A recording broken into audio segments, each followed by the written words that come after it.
Brian Gutekunst has been known to surprise in round one. I think that is an understatement if we go back to something like 2020. So who is an off-the-wall pick that actually seems reasonable for the Packers? Or how about what is the perfect round one scenario for the Green Bay Packers? We open up the mailbag. We are taking your questions to dig into everything going on with Green Bay right now, and it starts right now. You are Locked On Packers, your daily Green Bay Packers podcast. Part of the Locked On Podcast Network, your team every day.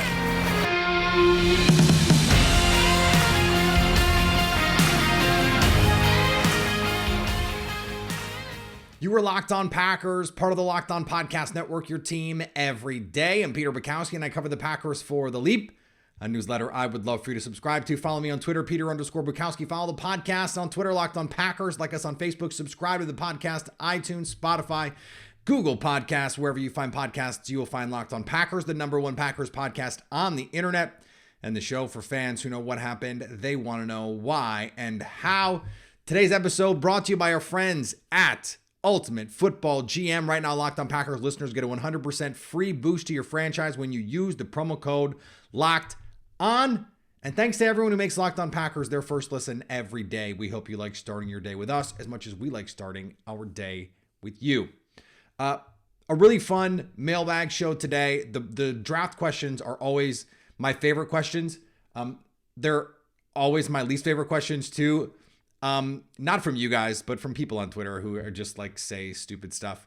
Not because they're really asking for a question, they're just trolling. Really is the reality of the situation. Most of the time when you guys are sending questions, you want an actual answer, not a fake troll, concerned troll answer. So some good stuff here.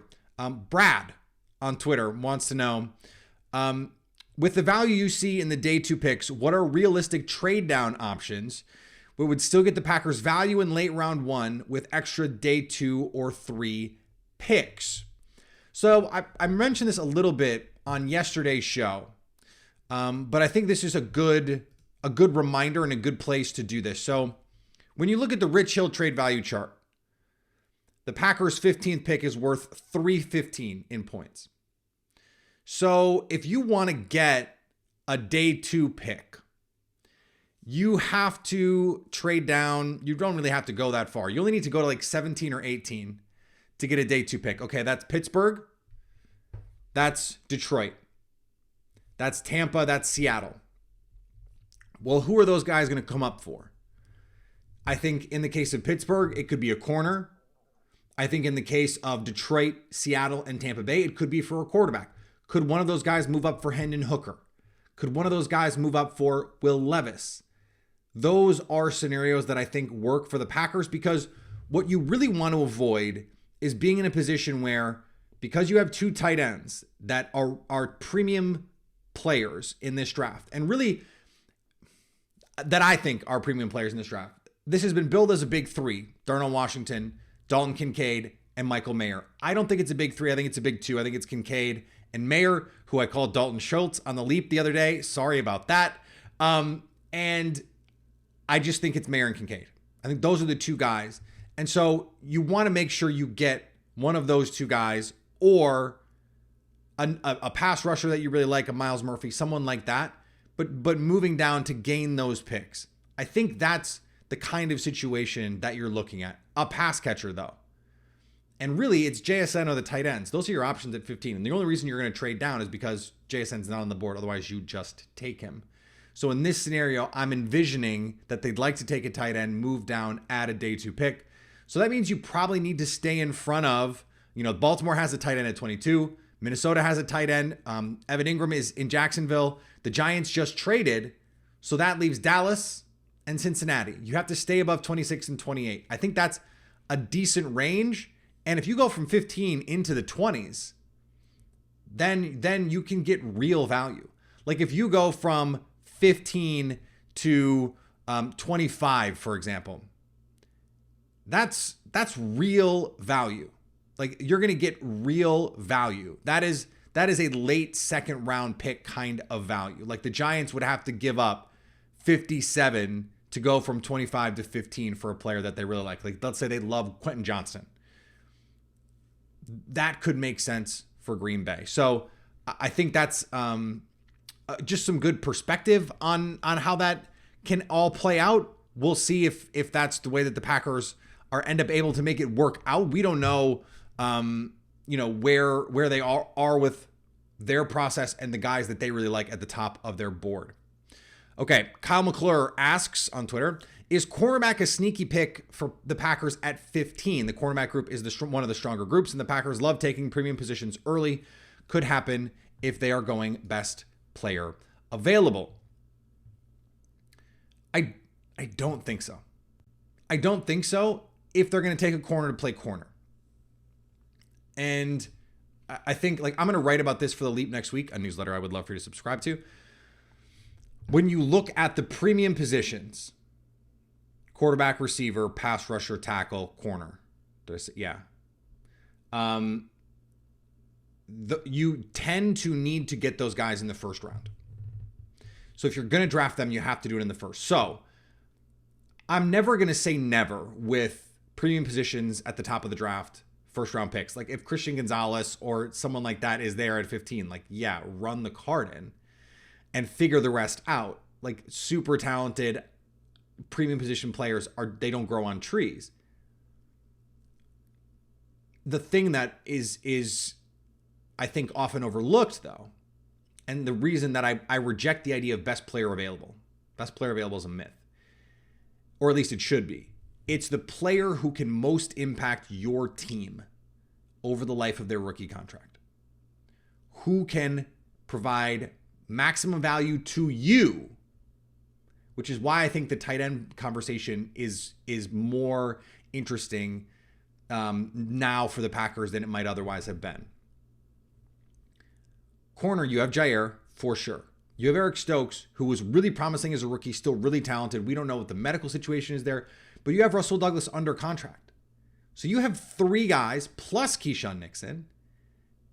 If you're going to draft a corner to play corner, over the life of their rookie contract, they're just not probably going to impact your team unless they're one of those like elite blue chip type players. And those guys are just not probably going to be there at 15. So I understand the question because and there's another question later about like the sort of, what is the off the wall Brian Gutekunst pick? We're going to get to that. I don't think the answer is corner, but we'll see. We'll get to more of those questions in just a second. But before we do, today's episode brought to you by our friends at the Ultimate Football GM. A lot of these questions, most of these questions, maybe all of these questions are GM questions. They are ideas about how to build a football team. Well, if you have ideas on how to build a football team, the Ultimate Football GM is for you. You're responsible for basically everything, not just the things that you would think of, like coaching moves or free agency or the draft. No, we're talking about assistant coaching hires. We're talking about scouting department hires. We're talking about the price of concessions at the stadium to generate more revenue so you have more flexibility in terms of cash to spend. All of that is part of the Ultimate Football GM. And Locked On Packers listeners get a free 100% boost on their franchise when they use the promo code Locked On in the game store. That's Locked On.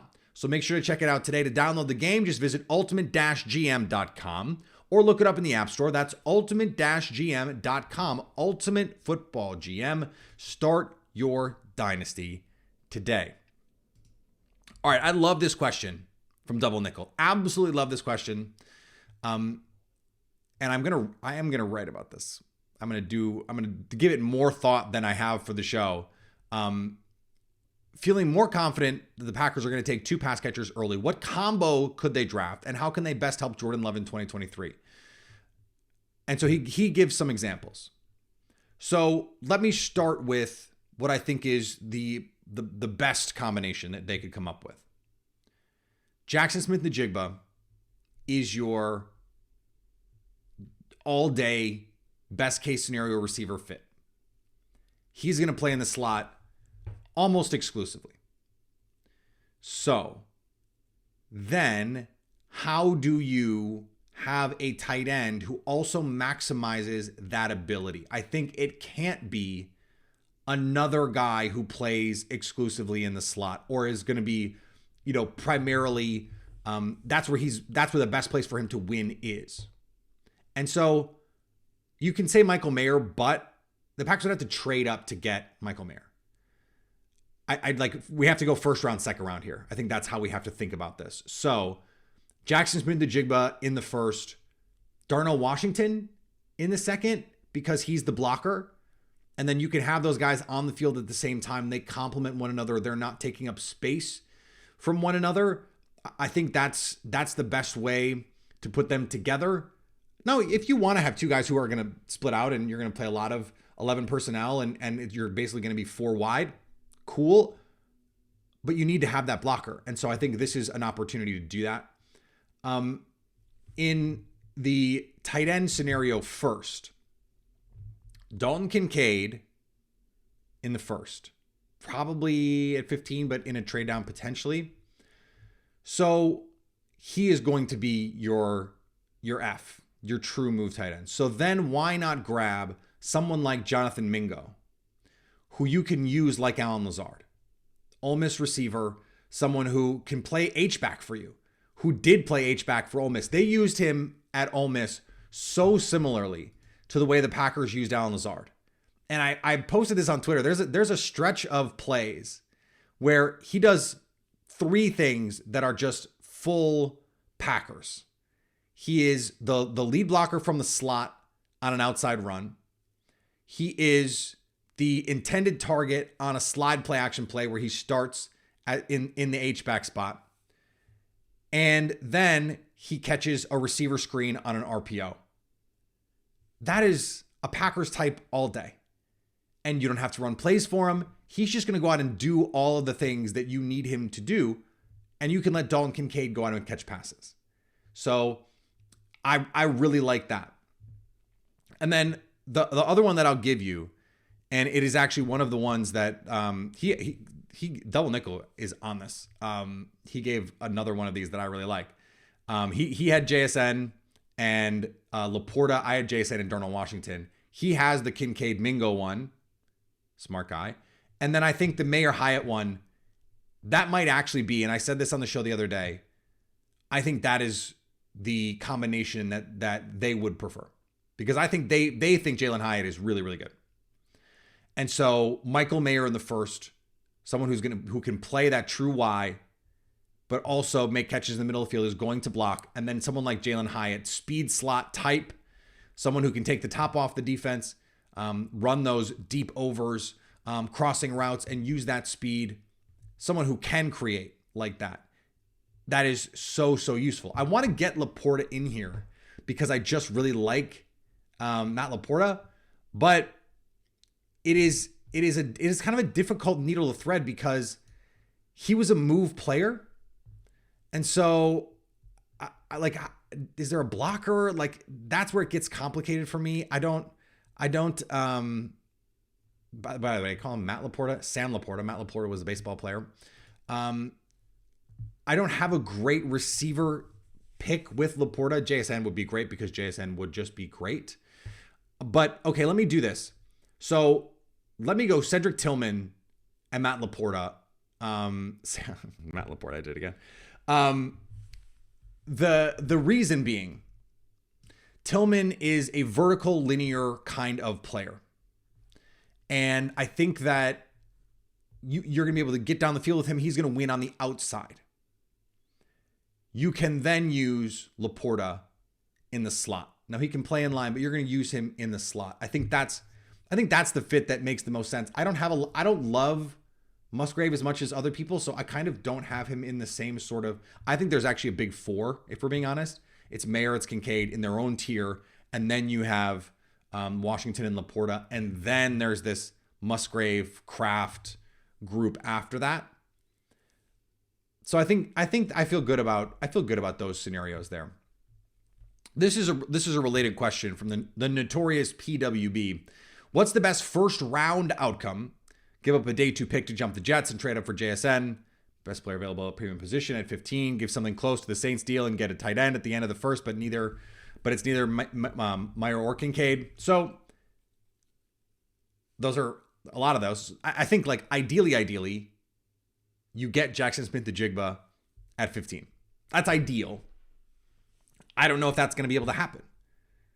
Like if we're just talking about ideal scenarios, yeah, it would be ideal in terms of like reasonable scenarios for him to fall. That would be great. Because of the value of tight end on day 2. And because you're getting him now, I certainly can also see the scenario where it's like, okay, Miles Murphy is there at 15. Sure. Paris Johnson Jr. is there at 15. Sure. Those guys are really good players. Broderick Jones even, but to a lesser extent at 15. Yeah. Great. They're going to help your football team, and then you have plenty of opportunities on day 2. But some of this is also related to how much capital you're getting in a Jets deal. You know, if you're getting 42, and then you have 42 and 45 plus 15, that makes it easier to give up 78 to go up and get Jackson Smith-Njigba. It makes it easier, in my opinion, to say, we can get cute if one of these other premium position players is on the board. Someone like Paris Johnson Jr. So I think the ideal scenario is that you just sit and pick at 15 and it's Jackson Smith-Njigba because you can get a really good player on day 2 at tight end. I think the secondary best case scenario is you trade down and you still get the tight end you like the most. I think it's going to be Michael Mayer is going to be the guy that they target. You move into the 20s, even the teens, you add a day 2 pick and you get Mayer. I think that's a really good scenario too, because I think he can come in and be that really, really high level complementary piece. So can Kincaid and work the middle of the field. I think that makes a lot of sense for the Packers. All right, we're going to finish up here. But before we do, thanks for making Locked On Packers your first listen every day. Now go make your second listen Locked On NFL Scouting with the Draft Dudes. From free agency to the draft, salary cap management, and more, join NFL expert Kyle Krabs and Joe Marino as they take you through what it's like to build a successful NFL franchise every Monday through Friday. Find Locked On NFL Scouting with the Draft Dudes wherever you get your podcasts and on YouTube, part of the Locked On Podcast Network, your team every day. All right, I telegraphed the question, this one from Mason. Who do you think is the most under the radar prospect that the Packers will be onto with their first pick? Thinking back to Goody's previous drafts, there's been so many, I don't want to say surprise picks, but picks where we didn't really think the Packers would go. Jair, Gary Savage, Stokes, rarely showed up in any pre-draft mocks. Okay. That's true to a point because we didn't think Jair was big enough, but we knew corner was going to be a pick. Same with Eric Stokes. Like that could have been a receiver very easily, but we knew after the Kevin King debacle, they desperately needed something at that position. Those do not strike me as surprising in the direction that they went in terms of position. It was surprising in terms of the player. Darnell Savage, very similar. We knew they desperately needed a safety even after adding Adrian Amos. So like Chauncey Gardner-Johnson was someone that had been mentioned to the Packers. There were a lot of players, safeties, who had been linked to the Packers, including Darnell Savage, who I had said pre-draft is the perfect complement to Adrian Amos. That was before the Packers even picked him. So I thought, okay, the real heart of this question is, who could the Packers value at a position that would make sense? One of these S-tier fits that we talked about the other day that isn't getting not just connectivity with the Packers at 15, but maybe high or middle first round love. And as I went back and looked at some of the options, I think the name that I have landed on is Isaiah Foskey from Notre Dame. He is 35 on the Athletic Consensus board. So I've said this a million times. Everydayers are probably sick of hearing me say this, but the difference between 15 and 35 and 50 is infinitesimal.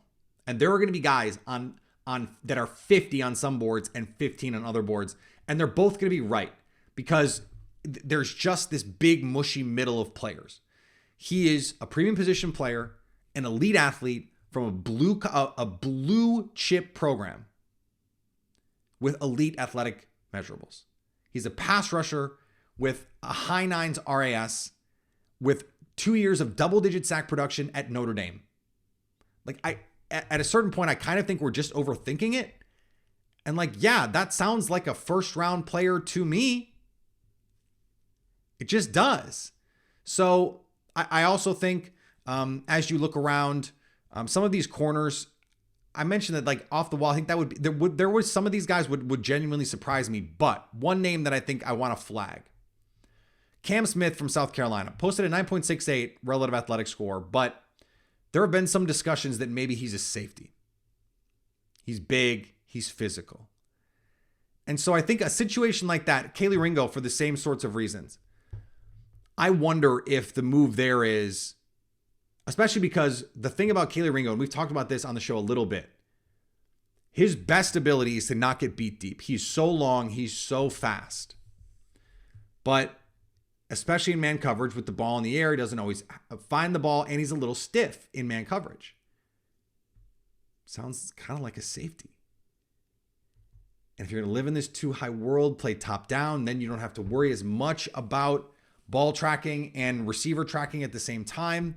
And you're not going to get beat deep because he's just too fast, too big, too long. You're not going to want to throw, those covered 2-hole shots to the sidelines. Or if you are, you better have it on a line or he's going to go get it. So those are a couple names that I think make a lot of sense. I mentioned Drew Sanders the other day in terms of the fit show. He's a great fit. Unless you're going to make him a full-time edge player, and if you want to do that, cool. He probably needs to put on some weight to do that, but like you get some vague, let me be very clear, some vague, and I think, maybe potentially skin color related vibes of TJ Watt when you watch Drew Sanders, just because he's kind of all arms and legs. He's skinny the way that TJ was at Wisconsin. But he's got some juice as a pass rusher, man. And the athletic profile says so.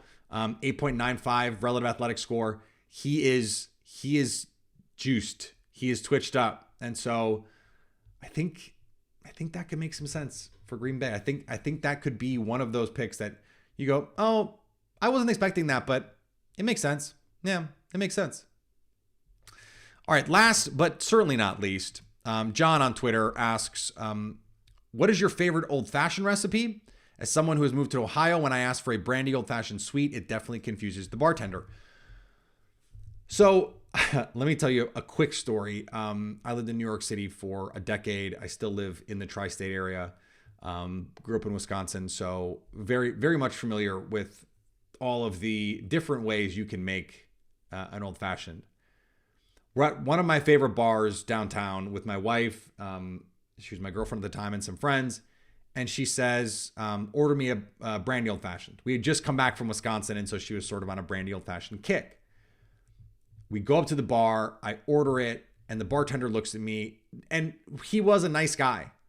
He just sort of looked at me and earnestly said, you don't want that. It's not gonna be good. You're not gonna like it. And I said, first of all, it's not for me. It's for my girlfriend. And I was not throwing her under the bus. I was genuinely just saying, like, I know I'm not going to like it. It's not for me. It's for her. And I am not a brandy old-fashioned person. I'm just not. They're too sweet. And if you have to add a bunch of stuff to make it not as sweet, then it's like, well, then just drink something else. I like the way that old-fashions are. I am going to have my Midwest card pulled on this one. I like the way old-fashions are made more regularly outside of the Midwest, which is to say without soda. I just give me the sugar, the citrus, the bitters, and the whiskey. That's all I need. That's all I need. And that's how you go to any bar in New York and ask for an old fashioned. It'll be rye or bourbon, and that's it.